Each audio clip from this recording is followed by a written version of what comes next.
إن الحمد لله نحمده ونستعينه ونستغفره ونؤمن به ونتوكل عليه ونعوذ بالله من شرور أنفسنا ومن سيئات أعمالنا من يهده الله فلا مضل له ومن يضلله فلا هادي له ونشهد أن لا إله إلا الله وحده لا شريك له ونشهد أن سيدنا ومولانا محمدًا عبده ورسوله أرسله بالحق بين يدي الساعة ليكون للعالمين نذيرا أما بعد فقد قال الله تبارك وتعالى في محكم التنزيل بعد أعوذ بالله من الشيطان الرجيم بسم الله الرحمن الرحيم من المؤمنين رجال صدقوا ما عاهدوا الله عليه فمنهم من قضى نحبه ومنهم من ينتظر وما بدلوا تبديلا صدق الله مولانا العظيم وقال نبينا محمد صلى الله عليه وسلم من حسن إسلام المرء تركه ما لا يعنيه صدق رسول الله صلى الله عليه وسلم நிறையுடைய வாழ்வளித்து நெடுநிலத்தை காக்க வந்த மறையளித்த இறைவனுக்கே மாபெரும் புகழ் அனைத்தும் அல்ஹம்துலில்லாஹ். ஸலாத் என்னும் கருணையும் சலாம் என்னும் ஈடேற்றமும் சாந்தி மதம் ஏந்தி வந்த சர்தாரே ஆலம் ஸல்லல்லாஹு அலைஹி வஸல்லம் அன்னவர்கள் மீதும் அன்னவர்களின் வாழ்க்கை வழிமுறையை பின்பற்றி வாழ்ந்த உத்தம சஹாபாக்கள், தாபிஊன்கள், அத்பாஉ தாபியீன்கள் மீதும் இவ்விண்ணகமும் மன்னகமும் நிலைத்திருக்கும் காலமெல்லாம் அன்னவர்களின் வாழ்க்கை வழிமுறையை பின்பற்றி வாழக்கூடிய முஃமினான ஆண்கள், பெண்கள் அனைவர்கள் மீதும் அல்லாஹுவின் சாந்தியும் சமாதானமும் சுபீட்சமும் ஈடேற்றமும் என்றென்றும் எல்லோருக்கும் எல்லா நிலைமையிலும் உண்டாகட்டும் என்று நான் பிரார்த்தனை செய்ததன் பின்னால் புனித ஜும்ஆவினுடைய கடமையை நிறைவேற்றுவான் வேண்டிய இறை இல்லமாம் அல்லாஹ்வுடைய மாளிகையில் இத்காஃபுடைய நீயத்தோடு அமர்ந்திருக்கும் இறைநேச செல்வர்களே, அல்லாஹ்வின் நல்லடியார்களே, அல்லாஹ் சுப்ஹானஹு வ தஆலாவை இருட்டிலும் வெளிச்சத்திலும், இரகசியத்திலும் பரகசியத்திலும், கூட்டு வாழ்க்கையிலும் தனிமையிலும், வாலிபத்திலும் வயோதிபத்திலும், குறிப்பாக ஏழ்மையிலும் செல்வந்த நிலையிலும் அவனை அஞ்சி பயந்து தக்வாவை கடைபிடிக்குமாறு முதலாக அடியேனுக்கும் அப்பால் உங்களுக்கும் வன்மையாக வசிய செய்வதோடு நல்லுபதேசமாக நசீஹத்தும் செய்து கொள்கின்றேன். இத்தகுல்லாஹ் ஹைசுமா குந்தும். கண்ணியமானவர்களே, அல்லாஹ்வின் நல்லடியார்களே, அல்லாஹ் சுப்ஹானஹு வ தஆலா கலிமாவுடைய பாக்கியத்தை நமக்கு தந்திருக்கின்றான். ஒரே இறைவன் அல்லாஹ் சுப்ஹானஹு வ தஆலாவை ஏற்று அவனுடைய கடமைகளை உலகில் நிலைநாட்டி அவனுடைய வாதாக்களை உலகத்தில் நாம் அடைந்து நம்முடைய மௌத்துக்கு பின்னால் உள்ள வாழ்க்கையை சந்தோஷமாக, நிம்மதியாக, வெற்றிகரமானதாக ஆக்கிக் கொள்வதற்குரிய பெரிய ஒரு அருளாக, நிஅமத்தாக கலிமாவுடைய பாக்கியத்தை, இஸ்லாத்தை அல்லாஹ் நமக்கு தந்திருக்கின்றான். கண்ணியமானவர்களே, நாளை கியாமத்துடைய நாளையில் பாவிகள், தவறு செய்தவர்கள் அவர்களுடைய பாவங்களுக்குரிய தண்டனைகளை பெற்றதன் பின்னால் அவர்களை சுவனத்துக்கு அனுப்பும் பொழுது கலிமாவுடைய இந்த பாக்கியத்தின் ஊடாக அவர்கள் வெகுமதிகளை அடையும் பொழுது ஒரு சிலர் அங்கலாய்ப்பார்கள், கவலைப்படுவார்கள், கைசேதப்படுவார்கள். குறைந்தபட்சம் ருபமா யவத்துல்லதீன கஃபரு லவ் கானு முஸ்லிமீன், கலிமாவுடைய வாழ்க்கை வாழ கிடைக்காவிட்டாலும் இந்த கலிமாவை சொல்லக்கூடிய பாக்கியத்தையேனும் நான் உலகில் அடைந்திருக்க கூடாதா? கலிமாவையாவது நான் ஒரு முறை உலகத்தில் சொல்லியிருக்க கூடாதா என்று காஃபிர்கள் அங்கலாய்ப்பார்கள், கைசேதப்படுவார்கள், கவலைப்படுவார்கள் என்பதை குர்ஆன் நமக்கு தெளிவுபடுத்துகின்றது. இதனுடைய பொறுமதி கண்ணியமானவர்களே, மௌத்துக்கு பின்னால் உள்ள ஆஹிராவுடைய வாழ்க்கையில்தான்.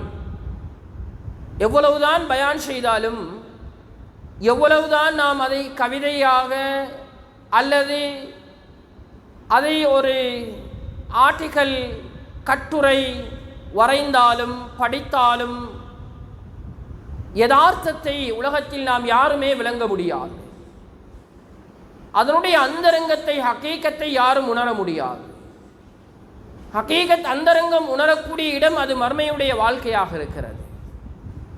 எனவே கண்ணியமானவர்களே, அல்லாஹ் நம் அனைவருக்கும் இந்த பாக்கியத்தை தந்ததற்காக வேண்டி நாம் அதிகமாக அல்லாஹ்வுக்கு நன்றி செலுத்த கடமைப்பட்டிருக்கிறோம். கண்ணியமானவர்களே, அல்லாஹ்வின் நல்லடியார்களே, கலிமாவுக்கு பின்னால் உள்ள, ஈமானுக்கு பின்னால் உள்ள அத்தனை அமல்களும் அல்லாஹ் தஆலா அடியான் உலகத்தில் செய்யக்கூடிய, அவனால் ஏற்படக்கூடிய, அறிந்தும் அறியாமலும் அவனால் செய்யப்படக்கூடிய தவறுகளை இல்லாமலாக்குவதற்காக வேண்டி, பாவங்களை அழிப்பதற்காக வேண்டி, அவனை அல்லாஹ்வின் பக்கம் நெருக்குவதற்காக வேண்டிதான் உலகில் அல்லாஹ் ஈமானோடு, தொழுகையோடு, ஜக்காத்தோடு, நோன்போடு, ஹஜ்ஜோடு, இன்னொரு அமல்களின் மூலம் எல்லா அமல்களையும் அல்லாஹ் அடியானுடைய பாவங்களை அழிப்பதற்காக வேண்டி, மறுமையுடைய வாழ்க்கையில் அல்லாஹ் அந்த அடியானை நெருக்கிக் கொள்வதற்காக வேண்டி, அல்லாஹ்வுடைய அன்புக்கு பாத்திரமானாக இந்த மனிதன் வாழ வேண்டும், அடைய வேண்டும் என்பதற்காக வேண்டிதான் எல்லா அமல்களையும் அல்லாஹ் அறிமுகப்படுத்தி இருக்கின்றான். கலிமாவுடைய விஷயத்தை ஸல்லல்லாஹு அலைஹி வஸல்லம் அவர்கள் தெளிவுபடுத்தும் பொழுது குர்ஆன் நமக்கு சொல்லித் தருகின்றது, ஈமானுக்கு முன்னால், கலிமாவுக்கு முன்னால் மனிதன் என்னென்ன தவறுகளில் ஈடுபட்டானோ, எவ்வளவு பெரிய பாவங்களில் அவன் ஈடுபட்டிருந்தாலும், வட்டியோடு தொடர்புடையவனாக இருந்தாலும், ஜினாவோடு தொடர்புடையவனாக இருந்தாலும், இணையே கற்பிக்கக்கூடியவனாக இருந்தும் ஒரு மனிதன் கலிமாவுடைய பாக்கியத்தை அடைந்து விட்டான் என்றால், அந்த கலிமாவுக்கு பின்னால் அவன் எந்த அளவு பரிசுத்தவானாக மாறிவிடுகின்றான். அதற்கு முன்னால் செய்த அத்தனை பாவங்களையும் அந்த கலிமா லா இலாஹ இல்லல்லாஹ் முஹம்மதுர் ரசூலுல்லாஹ் என்ற கலிமா அழித்து இல்லாமலாக்கி விடுகின்றது. கண்ணியமானவர்களே, ஈமான் கலிமா மட்டுமல்ல, தொழுகையினூடாகவும் ஒரு மனிதன் தொழுகையை நிலைநாட்டுகிறான். ஒரு தொழுகைக்கும் அடுத்த தொழுகைக்கும் இடையில் அவனுடைய சிறிய பாவங்கள் அழிக்கப்படுகின்றன. ஒரு ஜுமாவில் இருந்து அடுத்த ஜுமா வரைக்கும் பாவங்கள், நடைபெற்ற சிறிய பாவங்கள் இல்லாமலாக்கப்படுகின்றன. தொழுகைக்காக வேண்டி மனிதன் உது செய்கிறான், அதுவும் ஒரு அமலாக இருக்கிறது. அந்த உதுவினூடாக ஸல்லல்லாஹு அலைஹி வஸல்லம் என்ன சொன்னார்கள்? அவன் உதுவை செய்யும் பொழுது உறுப்புகளை கழுவுகின்றான். அந்த உறுப்புகளினால் ஏற்பட்ட பாவங்கள், தவறுகளை அந்த உதுவுடைய தண்ணீர் கழுவி விடுகின்றது என்பதாக ஸல்லல்லாஹு அலைஹி வஸல்லம் சொன்னார்கள். உலமாக்கள், ஹதீஸ் கலை வல்லுநர்கள், இமாம்கள் இந்த உது செய்யக்கூடிய தண்ணீருக்கு மாவுல் வலு என்பதாக சொல்கிறார்கள். மாவுல் வலு என்றால் என்ன? பாவங்களை கழுவக்கூடிய தண்ணீர் என்பதாக சொல்கிறார்கள். எந்த மார்க்கத்திலும் கிடையாது. கண்ணியமானவர்களே, உதுவுக்கு முன்னால் என்னென்ன தவறுகள் நடந்ததோ அந்த தவறுகளை அவன் உது செய்யும் பொழுது அந்த உதுவுடைய அமல் சுத்தப்படுத்தி விடுகின்றது. தொழுகை தக்பீர் கட்டி தொழுகிறான். லோஹருடைய தொழுகை என்றால் சுபவுக்கும் லோஹருக்கும் இடைப்பட்ட அந்த நேரத்தில் ஏற்பட்ட தவறுகள், பாவங்கள் அளிக்கப்படுகின்றன. அது மாத்திரமல்ல, ஜக்காத்துடைய அமலை எடுத்துக்கொள்ளுங்கள். சதகத்தன் துத்தஹிருஹும் வ துஸக்கீஹிம் பிஹா. அந்த ஜக்காத்துடைய அமல் அவனுடைய பாவங்களை சுத்தப்படுத்துவது மட்டுமல்லாமல் பணத்தையும் பரிசுத்தப்படுத்துகின்றது, பாவங்களை அழிக்கின்றது. பணத்தினால் ஏற்பட்ட பாவங்கள், அந்த பணம் கிடைத்தவுடன் மனதில் ஏற்பட்ட பாவங்கள், பெருமை, பொறாமை, நான் என்ற அடாவடித்தனம், அந்த எண்ணங்கள் அத்தனையையும் முஹத்திஸீன்கள் முஃபஸ்ஸிரீன்கள் தெளிவுபடுத்துகின்றார்கள். பணத்தோடு சம்பந்தப்பட்ட பாவங்கள் என்னென்ன இருக்கிறதோ அத்தனை பாவங்களையும் அந்த சதகா, அந்த ஜக்காத், அந்த ஹதியா, இந்த அமலினூடாக பாவங்கள் கழுவப்படுகின்றன. நோம்புடைய காலம் பொதுவாக நாம் அனைவரும் குர்ஆனுடைய ஆயத்தை தெரிந்து வைத்திருக்கிறோம். ரமலான் என்றால் பாவங்கள் கழுவப்படுகின்றன. ஹஜ்ஜுடைய அமலை எடுத்துக்கொள்ளுங்கள். ஸல்லல்லாஹு அலைஹி வஸல்லம் என்ன சொன்னார்கள்? ஹஜ்ஜுடைய அமல் லட்சோப லட்ச மக்கள், கோடிக்கணக்கானவர்கள் உலகளாவிய ரீதியில் பல கோணங்களில் இருந்து லப்பைக் அல்லாஹும்ம லப்பைக், லப்பைக் லா ஷரீக லக லப்பைக் என்ற தல்பியாவோடு 2 துணிகளை அவர்கள் உடுத்தவர்களாக, கட்டியவர்களாக அந்த காபாவுடைய ஆலயத்தை தரிசனம் செய்து விட்டு வந்திருக்கிறார்கள். ஹஜ்ஜுடைய கடமையை நிறைவேற்றி விட்டு வந்திருக்கிறார்கள். நபி ஸல்லல்லாஹு அலைஹி வஸல்லம் இந்த ஹஜ்ஜுக்கு கிடைக்கக்கூடிய நன்மையை பற்றி என்ன சொன்னார்கள்? 4 விடயங்களை நபி அவர்கள் வெவ்வேறான ஹதீஸ்களில் தெளிவுபடுத்தினார்கள். ஒன்று, ஹஜ்ஜுடைய கடமைக்குரிய கூலி லைஸ லஹு ஜஸாஉன் இல்லல் ஜன்னah, அது சொர்க்கம் என்பதாக சொன்னார்கள். இரண்டாவது, அன்று பிறந்த பாலகனை போன்றவர் மாறிவிடுகிறார். மூன்றாவது, அவர் அவருடைய முழுமையான பாவங்களையும் அழித்து விடுகின்றார், பாவங்கள் கழுவப்படுகின்றன என்பதாக ஸல்லல்லாஹு அலைஹி வஸல்லம் சொன்னார்கள். ஈமான் பாவத்தை சுத்தப்படுத்துகிறது, தொழுகை பாவத்தை சுத்தப்படுத்துகிறது, நோன்பு பாவத்தை சுத்தப்படுத்துகிறது, ஜக்காத் பாவத்தை சுத்தப்படுத்துகிறது, ஹஜ்ஜுடைய அமல் பாவத்தை சுத்தப்படுத்துகிறது. கண்ணியமானவர்களே, எல்லா அமல்களை கொண்டும் அல்லாஹ் அடியானுக்கு கொடுக்கக்கூடிய ஆக பெரிய வெகுமதி என்ன தெரியுமா? பாவங்கள் கழுவப்படுவது. மனிதன் என்றால் யாரும் பெர்ஃபெக்ட் கிடையாது.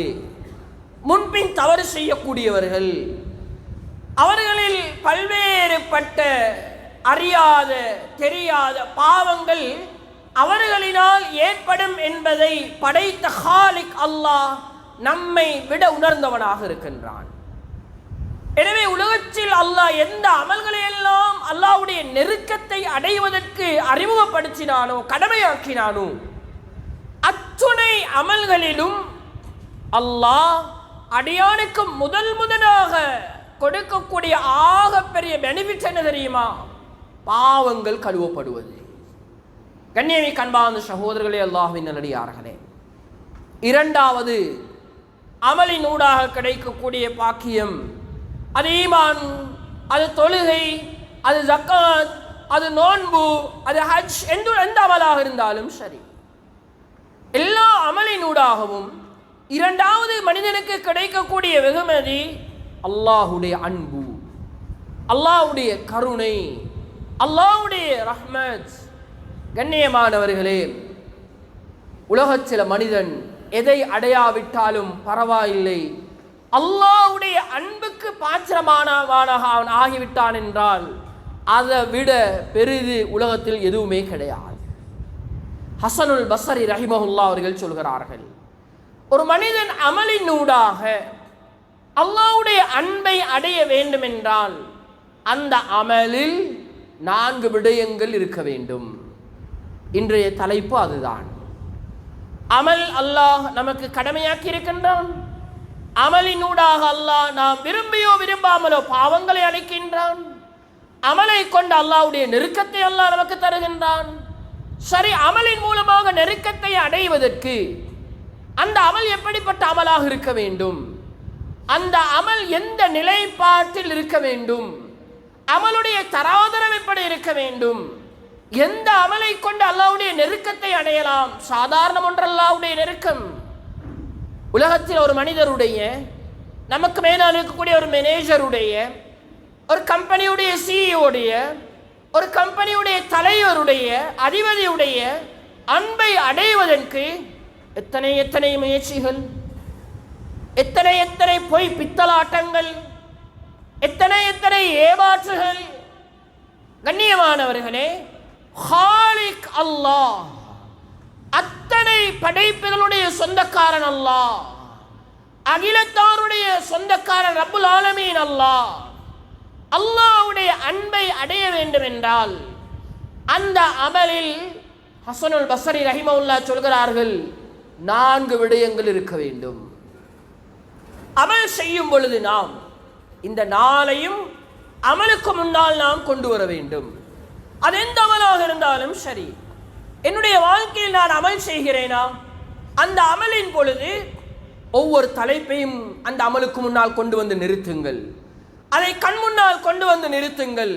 அதை கல்வுக்குள் அந்த சிந்தனையை கொண்டு வாருங்கள். முதலாவது நிபந்தனை என்ன? அந்த அமல் ஃபீ லௌஇல் கிதாபி வஸ் சுன்னah, குர்ஆன் ஹதீஸுடைய வழிகாட்டல் இருக்க வேண்டும். அமல் என்று வந்தால் நான் நினைத்தது, என்னுடைய கல்வில் மனதில் பட்டது, என்னுடைய மூதாதையர்கள் செய்தது, என்னுடைய பரம்பரையில் இருந்தது, என்னுடைய ஊருடைய நிலைப்பாட்டில் இருந்தது, அதற்கெல்லாம் அல்லாஹ்விடத்தில் அங்கீகாரம் கிடையாது. யார் யாரோ செய்தார்கள் என்பதற்காக வேண்டி அல்லாஹ்வுடைய அன்பை அடைய முடியாது. அல்லாஹ்வுடைய அன்பை அடையக்கூடிய, அல்லாஹ்வுடைய ரஹ்மத்தை வெகுமதி அடையக்கூடிய நிலைப்பாட்டுக்கு முதன்மையான நிபந்தனை ஹஸனுல் பஸ்ரி ரஹிமஹுல்லாஹ் சொல்கிறார்கள். ஹஸனுல் பஸ்ரி ரஹிமஹுல்லாஹ் என்றால் யார்? சிறந்த தாபியூன்கள், முப்பெரும் தாபியீன்களில் முதன்மையானவர்கள். அவர்கள் ஒரு தடவை பயான் செய்து கொண்டிருக்கும் பொழுது திரை மறைவுக்கு அப்பால் ஆயிஷா சித்திகா ரலியல்லாஹு அன்ஹா அவர்களுடைய பயானை கேட்டுக்கொண்டிருந்தார்கள். பேசி முடிந்தவுடன் கேட்டார்கள், இப்பொழுது பேசியவர் யார்? அவருடைய பேச்சு நபிமார்களுடைய பேச்சை போன்றிருந்தது. அந்த அளவுக்கு ஞானமுடையவர்கள், ஹிக்மத்துடையவர்கள், அறிவு கடல் தான் ஹஸனுல் பஸ்ரி ரஹிமஹுல்லாஹ். அந்த ஹஸனுல் பஸ்ரி ரஹிமஹுல்லாஹ் சொல்கிறார்கள், அமல்கள் அல்லாஹ்வுடைய அன்புக்கு பாத்திரமானாக மாற வேண்டும் என்றால் முதலாவது அந்த அமல் குர்ஆன் ஹதீஸுடைய வழிகாட்டல். ஊரில் செய்கிறார்கள், குடும்பத்தில் செய்த வளமை, அல்லது யார் யாரோ செய்வதை கண்டு நான் அமல் செய்வது, அல்லது யாருமே செய்யவில்லை, நான் நினைத்தேன் ஜும்மாவை தொழாமல் 4 ரக்காத் லுஹர் தொழுகிறேன் என்னென்றால், இல்லை எனக்கு பேணுதல் கூடிவிட்டது, 4 ரக்காத் எப்படி ஜும்மாவில் 2 தொழுகிறது, 4 தான் நான் தொழுவேன். அப்படி ஒருத்தர் செய்கிறார் என்றால் அவருடைய மனோ இச்சைக்கு அவர் அடிபடுகிறாரே தவிர அவர் அமலுடைய வடிவத்துக்கு வரவில்லை. எனவே கண்ணியமானவர்களே, எல்லா அமல்களிலும் வழிகாட்டல் இருக்கிறது. எல்லா அமல்களுக்கும் குர்ஆன் ஹதீஸுடைய வெளிச்சம் இருக்கிறது.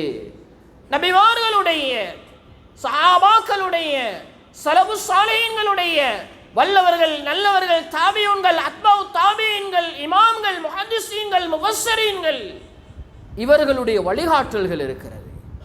எனவே கண்ணியமானவர்களே, சலாம் சொல்வதாக இருந்தாலும் ஒருத்தர் எப்படி சலாம் சொல்லணும், தனிநபருக்கு எப்படி சலாம் சொல்லணும், கூட்டத்துக்கு எப்படி சலாம் சொல்லணும், நடந்து போகக்கூடியவருக்குரிய சலாம் என்ன, ஒருத்தர் அவர் வாகனத்தில் வந்து கொண்டிருக்கும் பொழுது அவருக்குரிய சலாம் என்ன, இவ்வாறெல்லாம் முறைமை இருக்கிறது. ஷரியத் மார்க்கம் தீன் அது ஒவ்வொன்றையும் அச்சுட்டாக நமக்கு தெளிவுபடுத்தி இருக்கிறது. எச்சு துப்புவதாக இருந்தாலும் எந்த பக்கத்தில் துப்ப வேண்டும், எப்படி துப்ப வேண்டும் என்றெல்லாம் பேசிய மார்க்கம் தான் தீன். எனவே கண்ணியமானவர்களே, அந்த அடிப்படையில் எந்த ஒரு அமலை செய்யும் பொழுதும் அந்த அமலுக்கு குர்ஆன் ஹதீஸுடைய வெளிச்சத்தை நாம் தேட வேண்டும். அப்பொழுதுதான் அந்த அமலினூடாக அல்லாஹுடைய அன்புக்கு பாத்திரவானாக மாற முடியும். இரண்டாவதாக, அமல் செய்யும் பொழுது கண்ணியமிக்க அன்பார்ந்த சகோதரர்களே, அல்லாஹ்வின் நல்லடியார்களே, அந்த அமல் இறையச்சமுள்ள அமலாக இருக்க வேண்டும். இன்னமா யதகப்பலுல்லாஹு மினல் முத்தகீன். குர்ஆன் நம்மோடு பேசுகிறது, யாருடைய அமலை அல்லாஹ் ஏற்றுக்கொள்வான், இன்னமா என்பது உலமாக்களை அணுகி கேளுங்கள். அல்லாஹ் ஹத்து வரையறையிட்டிருக்கிறான். அமல் செய்யக்கூடிய இன்றைய நாள் ஹுத்பா ஜும்மாவுடைய நாள். கிட்டத்தட்ட 150 லட்சம் மக்கள் ஜும்மாவை தொழுகிறார்கள் என்று வைத்துக் கொள்ளுங்கள். எல்லோருடைய அமலும் ஏற்றுக்கொள்ளப்பட மாட்டாது. யாருடைய அமல் ஏற்றுக்கொள்ளப்படும்? அமலில் இறையச்சம் இருக்க வேண்டும். இன்னமா என்பது அரபு பாண்டித்தியம் பெற்றவர்கள் படித்தவர்கள் உலமாக்களுக்கு தெரியும். அல்லாஹ் வரையறையிட்டு சொல்லுகிறான், அனைத்து மக்களுடைய அமலும் ஏற்றுக்கொள்ளப்பட மாட்டாது, தக்வா உடையவர்களுடைய அமல் மாத்திரம்தான் ஏற்றுக்கொள்ளப்படும். இறையச்சமுடையவர்கள், அல்லாஹ்வை பயந்தவர்கள், இவர்களுடைய அமலுக்குத்தான் அல்லாஹ்விடத்தில் அங்கீகாரம் இருக்கிறது என்பதை குர்ஆன் நமக்கு சொல்லித் தருகிறது. கண்ணியமானவர்களே, இந்த தலைப்பு ஒரு ஹுத்பா ஒன்றை நிகழ்த்தலாம். தக்வா என்றால் என்ன? தக்வாவுக்கு குர்ஆனுடைய விளக்கம் என்ன? தக்வாவுக்கு ஹதீஸுடைய வழிகாட்டல் என்ன? நபி அவர்கள் தக்வாவை எவ்வாறு விளங்கப்படுத்தினார்கள்? அது ஒரு தனி தலைப்பாக இருக்கிறது. எனவே அமலுக்கு அடிப்படை இரண்டாவது இறையச்சம், அல்லாஹுடைய பயம். வருகிறார், ஏதோ கடமைக்காக தக்பீரை கட்டினார். எல்லோரும் ஜும்மாவுடைய நாளில் கடையை மூடிவிட்டு மஸ்ஜிதுக்கு வருகிறார்கள். நானும் ஒரு முஸ்லிம் என்பதாக நினைத்து, அல்லது எல்லோரோடு நானும் செல்ல வேண்டுமே என்று நினைத்து, அல்லது ஏனோ தானோ என்று ஒருவர் அமல் செய்கிறார். கண்ணியமானவர்களே, இல்லை, அமலில் இறையச்சம் இருந்தால்தான் அந்த அமலில் அல்லாஹுடைய அன்பை அடையலாம். மூன்றாவதாக அந்த அமல் இஹ்லாசுன் நிய்யா, இஹ்லாஸ் உள்ளதாக இருக்க வேண்டும், அல்லாஹுக்காக வேண்டி இருக்க வேண்டும். நாங்கள் எல்லாரும் இப்போ வந்ததோட சுன்னத்து 2 ரக்காத் தஹியத்துல் மஸ்ஜித் தொழுதோம். தஹியத்துல் மஸ்ஜித் தொழுதக்கூடிய நேரத்தில் நாங்கள் வஜ்ஜஹத்து தக்பீர் கட்டினதோடு ஓதினோம். வஜ்ஜஹத்தில் நாங்கள் என்ன ஓதினோம்? தெரிந்தோ தெரியாமலோ நாங்கள் என்ன சொன்னோம்? இன்ன ஸலாத்தி வனுசுகி வமஹ்யாய வமமாத்தி லில்லாஹி ரப்பில் ஆலமீன். என்னுடைய தொழுகை, என்னுடைய இதர வணக்கங்கள், நான் வாழ்றதும் சாவுறதும் லில்லாஹி ரப்பில் ஆலமீன், அல்லாஹுக்காக வேண்டி, வேற யாருக்காக வேண்டியும் அல்ல. ஊருடைய மக்களுடைய பார்வை, அல்லது ஊரு தலைவர், அல்லது ஊருடைய ஏனைய தனவந்தர்கள் மக்கள் பாராட்ட வேண்டும், மக்கள் என்னை மொச்ச வேண்டும், மக்கள் என்னை புகழ வேண்டும். 500 பேர் இருக்கக்கூடிய ஜும்மா மஸ்ஜித், 1500 2000 பேர் இருக்கக்கூடிய ஜும்மா மஸ்ஜித் நல்லொரு பிரசங்கம் கொடுக்க வேண்டும், மக்கள் எல்லோரும் என்னுடைய தலைப்பை பேச வேண்டும் என்று நினைத்து நான் ஹுத்பா செய்தால் உங்கள் அனைவருடைய நேரத்தை நான் வீணாக்கியவனாக மாறிவிடுவேன் கியாமத்துடைய நாளையில். அல்லாஹுக்காக வேண்டி என்னுடைய பேச்சு, அல்லாஹுக்காக வேண்டி என்னுடைய தொழுகை, அல்லாஹுக்காக வேண்டி என்னுடைய சதகா, எந்த ஒருவரை பார்த்து சிரிப்பதாக இருந்தாலும் என்னுடைய சிரிப்பு லில்லாஹி ரப்பில் ஆலமீன். வனுசுகி என்பது, இதர அமல்கள் என்பது, அது ஷரியத்துடைய எந்த அமலாக இருந்தாலும் சரி, அல்லாஹ்வுக்காக வேண்டி இருக்க வேண்டும், மக்களுக்காக வேண்டி அல்ல. இன்று இந்த விடயம், இந்த தலைப்பு பெரிய ஒரு பாரமான சுமையான ஒரு தலைப்பாக மாறிவிட்டது. எந்த ஒரு அமலை செஞ்சாலும் உடனே அதை செல்ஃபி எடுக்கிறது, உடனே அந்த அமல் போட்டோ எடுக்கிறது, அதை ஃபேஸ்புக்கில் போடுறது. உலகியாவுடைய காலங்களில் எவ்வளவு ஹுத்பாக்கள், சுபஹானல்லாஹ், எவ்வளவு சோசியல் மீடியாக்கள் தெளிவுகள் கொடுக்கப்பட்டும் அஜ்ஜு பெருநாள் முடிஞ்ச அடுத்த நாள் பார்த்தா மாட்டோட இருந்து இவர் ஒரு செல்ஃபி எடுத்திருக்கிறார். இவ்வளவு பெரிய ஒரு மாடாக இருப்பான் இவன். உன்னுடைய அமலெல்லாம் வீணா போயிருச்சே அப்பா, உன்னுடைய இஹ்லாஸ் எங்க? நீ யாருக்காக வேண்டி குர்பான் கொடுத்தாய்? கண்ணியமானவர்களே, அல்லாஹுடைய அன்பை அடைய வேண்டுமா அமலினூடாக? அமலை பாதுகாக்கணும், அமல்ல இஹ்லாஸ் இருக்கணும். யாருக்காக வேண்டியும் செய்துட்டு அல்லாஹ்விடத்துல கூலி எதிர்பார்க்க இயலாது. இந்த தலைப்பு ஒரு பாரமான தலைப்பு. நான் தொழுகிறேன், என் தொழுகையில் ஒரு பேணுதல் வந்துருச்சு. இப்ப என் உள்ளத்துல நினைக்கிறேன் நான், ஆஹா மக்கள் எல்லாரும் என்ன பார்க்கறாங்க, இன்னொரு நல்ல இபாதத்தாலின்னு சொல்லுவாங்க, என்ன நல்ல ஒரு பேணுதலான மனிதர் என்று சொல்லணும். அந்த எண்ணம் கடுகள வந்தால் போதும். இந்த தலைப்பை நபி அவங்க பேசும் பொழுது ஸல்லல்லாஹு அலைஹி வஸல்லம் எங்கள் எல்லாரையும் விட, முழு உலக மக்களையும் விட ஈமான்ல பாரமான கனமான ஹதரத் அபூபக்கர் சித்தீக் ரலியல்லாஹு அன்ஹு லா ரஜா ஈமானு அபீ பக்ரின், அபூபக்கர் ரலியல்லாஹு அன்ஹுடைய ஈமான் தராசில நாளை கியாமத்தில் பாரமாக கனமாக ஆகிவிடும் என்று சொல்லப்பட்ட அபூபக்கர் ரலியல்லாஹு அன்ஹு இந்த தலைப்பை பேசும் பொழுது தேம்பி தேம்பி அழுதார்கள். ஹதரத் அபூபக்கர் அழுதார்கள். கண்ணியமானவர்களே, அபூபக்கர் ரலியல்லாஹு அன்ஹு போன்ற ஈமானுடையவர்கள் அல்ல நாம். இன்னைக்கு நாங்க பார்ப்போம் எங்களோட அமல்கள் எப்படி வீணாகுது, சொல்லி காட்டுறது, செஞ்ச அமலை எடுத்து ஃபேஸ்புக்ல சீரழிக்கிறது, எல்லா அமலையும் போட்டோல என்னத்துக்கு நான் கொடுக்கிற ஐயா அது ஒரு டாக்குமெண்ட் தேவையா?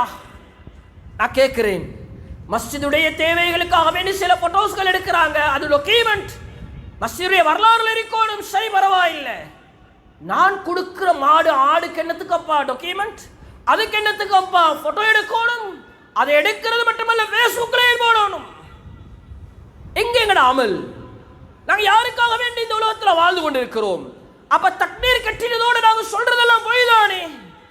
இன்ன ஸலாத்தி வனுசுகி வமஹ்யாய வமமாத்தி லில்லாஹி ரப்பில் ஆலமீன் என்று தானே சொல்றோம். எனவே கண்ணியமானவர்களே, அமல் செய்யறதை விட பாரமான ஒரு தலைப்பு தான் அமலை பாதுகாக்கிறது. இஹ்லாஸ் ஆக முக்கியம்.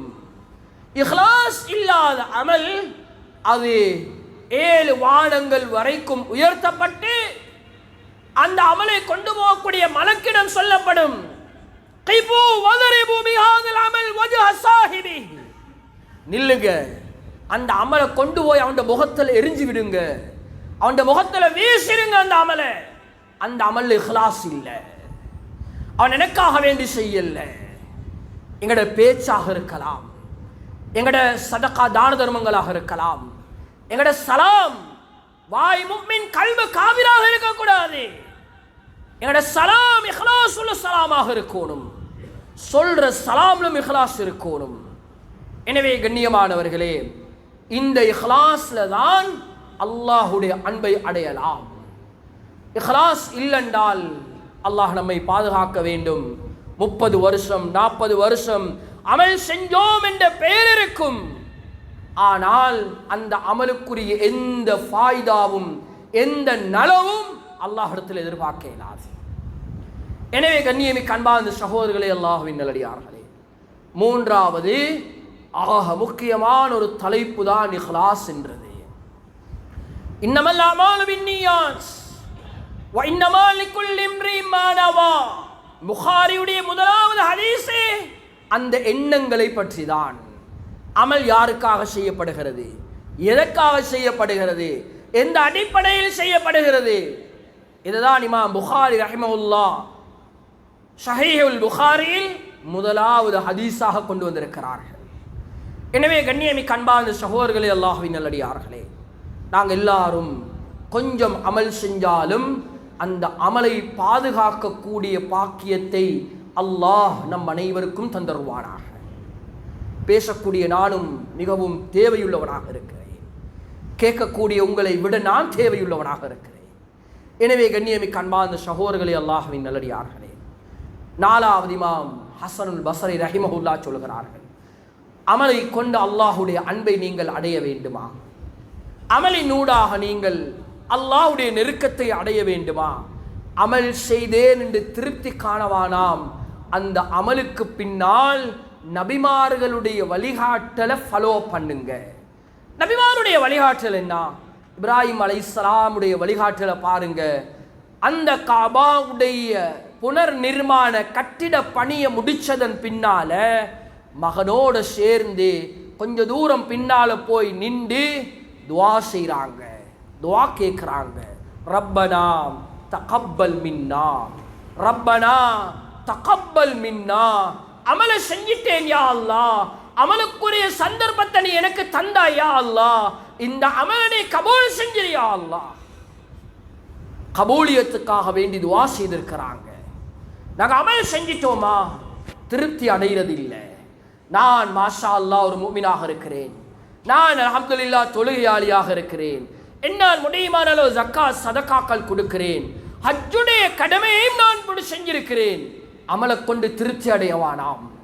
அமல் செஞ்சதன் பின்னால அந்த அமலை அல்லாஹ் இடத்துல முன்னிட்டு அமல்ல கபூலியத்தை நாங்கள் கேட்கணும். யா அல்லாஹ், அமலுக்குரிய சந்தர்ப்பத்தை நீதான் தந்தாய், நான் சரியோ தவறோ என்னால் முடியுமான அந்த அமலை செய்திருக்கிறேன், இதுல முன்பின்னுகள் இருக்கும், எனவே யா அல்லாஹ் இந்த அமலை நீ எடுத்தெறிஞ்சிராத யா அல்லாஹ், இந்த அமலை நீ கபூல் செய்வாயாக, அமல்ல கபூலியத்தை நீ தருவாயாக. ஹசனுல் பஸ்ரி ரஹிமஹுல்லாஹ் சொல்கிறார்கள், அமலினூடாக நெருக்கத்தை அடைய வேண்டும் என்றால் அந்த அமலுக்கு பின்னால் கடைசியில் நபிமார்களுடைய முன்மாதிரி ஹதரத் இப்ராஹிம் அலைஹிஸ்ஸலாம் கபூலியத்துக்காக துஆ செய்தார்கள். ஹதரத் ரசூலுல்லாஹி ஸல்லல்லாஹு அலைஹி வஸல்லம் ஒவ்வொரு அமலுக்கு பின்னாலும், தொழுகைக்கு பின்னால் பாருங்க, இந்த போர்ட் போடப்பட்டிருக்குது, எல்லா மிஹராபிலையும் முதலாவது இஸ்திக்பார் 3 தடவை சொல்லணும். அமல் செஞ்சிட்டோம் என்று திருப்தி அடையலாது, அந்த அமலுக்கு பின்னால் இஸ்திக்பார் செய்யணும். நாங்கள் யாராலும் சொல்ல இயலாது, இல்லை இல்லை நான் 100க்கு 100 சரியாக அமல் செஞ்சிருக்கிறேன், ஏன் அமல்ல தவறு கிடையாது, யாருக்குமே சொல்ல இயலாது. கண்ணியமானவர்களே, நபிமார்களுடைய வழிகாட்டல்ல 100க்கு 100 பெர்ஃபெக்ட் யாரும் கிடையாது. எனவே நபி அவங்க சொல்லி தந்த பாடம் ஸல்லல்லாஹு அலைஹி வஸல்லம், அமலுக்கு பிறகு அந்த அமல் அல்லாஹ்வுடைய சன்னிதானத்தை அடைய வேண்டுமா, கபூலியத்தை பெற வேண்டுமா, அல்லாஹ்வுடைய அன்புக்கு ரஹ்மத்துக்கு பாத்திரவானாக நீ மாற வேண்டுமா, இஸ்திக்பாருடைய அமலை நாம் கடைபிடிக்க வேண்டும். ஹஜ்ஜ முடிச்சதன் பின்னால ஹாஜிகளுக்கு தெரியும், போய் வந்தவங்களுக்கும் தெரியும், இந்த வருஷம் போனவங்களுக்கும் தெரியும், அரஃபா தான் ஹஜ்ஜு. அரஃபாவுடைய அந்த அமலுக்கு பிறகு வந்து முஸ்தலிஃபால தங்கணும். முஸ்தலிஃபால தங்கியதன் பின்னால என்ன அமல் இருக்குது, குர்ஆன் என்ன சொல்லுது, குர்ஆனுடைய வழிகாட்டல் என்ன தெரியுமா, சும்மா அஃபீது மின் ஹைஸு அஃபாலன் நாஸ் வஸ்தக்ஃபிருல்லாஹ். அரஃபாவுடைய அமலை முடிச்சிட்டீங்களா, ஹஜ்ஜுடைய கடமையை முடிச்சிட்டீங்களா, திருப்தி வடவானாம், சந்தோஷப்பட வேணாம், நீங்க உங்களை சரிகாண வேணாம். இப்போ உங்களுக்குரிய அமல் என்ன தெரியுமா, இஸ்திக்பார், அஸ்தக்ஃபிருல்லாஹ். அல்லாஹ் சொல்லி தாரான். கண்ணியமானவர்களே, எனவே நாங்க ஒவ்வொரு அமலிலும் குர்ஆனுடைய வெளிச்சத்தை தேடணும், அமல்ல நாங்க இறையச்சத்தை தேடணும், அமல்ல இக்லாஸ் தேடணும். அமலுக்கு பின்னால் எங்களுடைய தந்தை மில்லத்த அபீக்கும் இப்ராஹிம், அல்லாஹ் சொல்றான், இது உங்களோட தந்தை இப்ராஹிம் அலைஹிஸ்ஸலாம் அவங்களோட மார்க்கம் உண்டு. ஹஜ்ரத் இப்ராஹிம் அலைஹிஸ்ஸலாமுடைய வழிகாட்டல் தான் துஆ செய்கிறது. ஹஜ்ரத் ரசூலுல்லாஹி ஸல்லல்லாஹு அலைஹி வஸல்லம் அவர்களுடைய வழிகாட்டல் இஸ்திக்பார் செய்கிறது. எனவே இந்த விடயங்களை நாம் ஒவ்வொரு அமலிலும் கடைபிடித்து அல்லாஹ்வுடைய அன்பையும் அருளையும் இறுக்கத்தையும் நெருக்கத்தையும் அடையக்கூடிய நல்லவர்களாக வல்லவர்களாக மாற, எங்களுடைய அமல்களை கொண்டு அல்லாஹ்வுடைய நெருக்கத்தை பெறுவதற்கு அல்லாஹ் நம் அனைவருக்கும் தௌஃபீக் செய்வானாக. யா அல்லாஹ், நம்முடைய பாவங்களை மன்னிப்பாயா, அறிந்தும் அறியாமலும் செய்த தவறுகளை மன்னிப்பாயா, இருட்டிலும் வெளிச்சத்திலும் ஏற்பட தவறுகளை மன்னிப்பாயா, இரகசியமாக பரகசியமாக செய்த தவறுகளை மன்னிப்பாயா, கூட்டு வாழ்க்கையிலும் தனிமையிலும் ஏற்பட்ட தவறுகளை மன்னிப்பாயா. இரக்கமுள்ள ரஹ்மானே யா அல்லாஹ், இதுவரை காலமும் அமல் செய்திருக்கிறோம் யா அல்லாஹ், எங்களோட அமல்களில் முன்பின் தவறுகள் இருக்குது யா அல்லாஹ், அமல்கள் ஏற்பட்ட தவறின் காரணமாக அமல்களை தூக்கி எரிஞ்சிராத யா அல்லாஹ், எங்களோட அமல்களை எங்களோட முகத்தில் வீசிராத யா அல்லாஹ், எங்களோட அமல்கள் குர்ஆன் ஹதீஸுடைய வழிகாட்டலில் செய்யக்கூடிய பாக்கியத்தை தா யா அல்லாஹ், அமல்களில் தக்வாவை தந்துரு யா அல்லாஹ், அமல்களில் இறையச்சத்தை தந்துரு யா அல்லாஹ், எல்லாவற்றிற்கும் மேலாக யா அல்லாஹ் இக்லாஸ் இந்த காலத்தில் ரொம்ப பாரமாக இருக்குது யா அல்லாஹ், அதை பாதுகாக்கிறது ரொம்ப கஷ்டமாக இருக்குது யா. சிறிய ஒரு அமல்லை முகஸ்துதி வந்துருச்சு யா அல்லாஹ், அமல்களில் இக்லாஸை தந்துரு யா அல்லாஹ், பேச்சிலையும் செயல்களிலையும் இக்லாஸை தந்துரு யா அல்லாஹ்,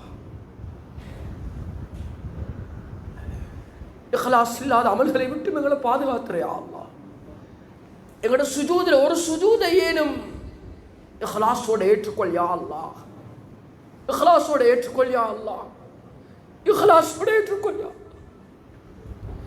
உஸ்தாத்மாருடைய பாவங்களை மன்னிச்சிரு யா அல்லாஹ்.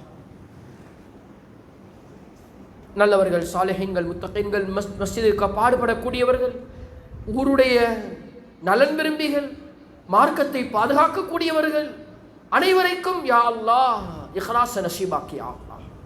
அனைவரையும் பொருந்திக்கொள் யா அல்லாஹ். அனைவருடைய சந்ததிகளையும் நீ பொருந்திக்கொள் யா அல்லாஹ்.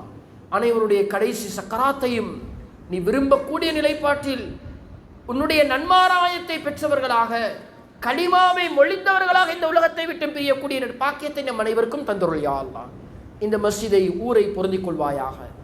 நல்ல மக்களை, மஸ்ஜிதை நிர்வகிக்கக்கூடியவர்களை, உதவி செய்யக்கூடியவர்களை அனைவரையும் நீ கபூல் செய்வாயாக. கேட்டது வாக்களை அங்கீகரித்து அருள் புரிவாயாக. ஆமீன், ஆமீன்.